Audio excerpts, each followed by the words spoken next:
Iranian President Ebrahim Raisi, Foreign Minister Hossein Amir-Abdollahian, and other officials died in a helicopter crash Sunday near Iran's northern border with Azerbaijan, Iranian state media said Monday morning.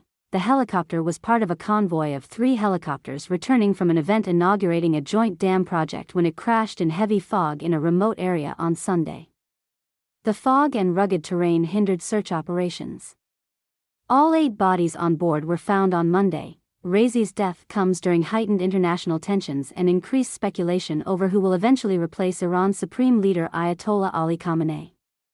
Raisi was widely considered a potential successor.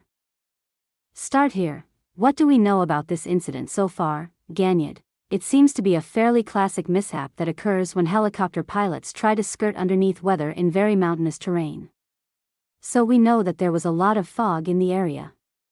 We know that they had dignitaries, very important people, which oftentimes puts an extra, at least mental burden on the pilots to make sure that they get to the destination. And when you're flying in the mountains and you have very low visibility, there's a natural tendency for helicopter pilots to begin to sort of descend and try to get lower and try to get underneath either the fog or the cloud layer. And they know that they can set the aircraft down if they need to. But oftentimes it leads to tragedy. If you remember, earlier this year, back in February, a Marine Corps helicopter was trying to do this very thing, trying to get back to San Diego, and in the mountains above San Diego, just to the east of San Diego, crashed. And unfortunately, all the Marines on board lost their lives. Start here. So we're looking at an area with dense forest, a lot of rain and fog. The Iranian government saying that they dispatched rescue teams. But we're not getting a lot of information from them. Is that typical with the Iranian state government?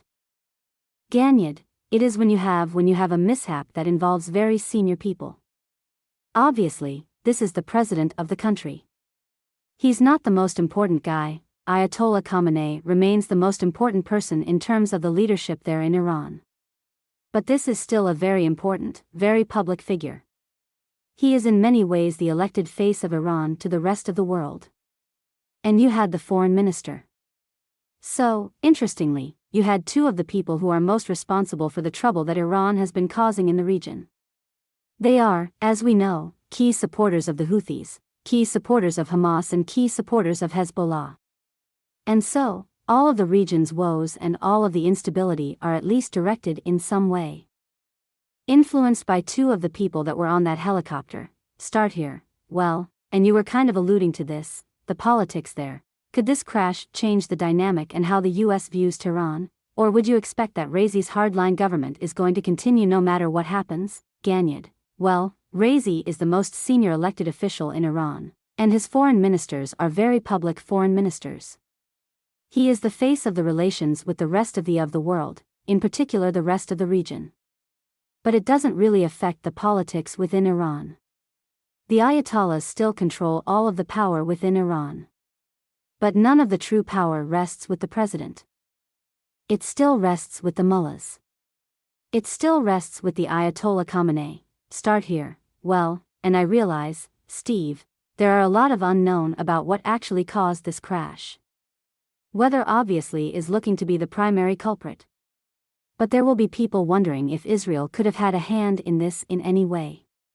Is that something that's even possible?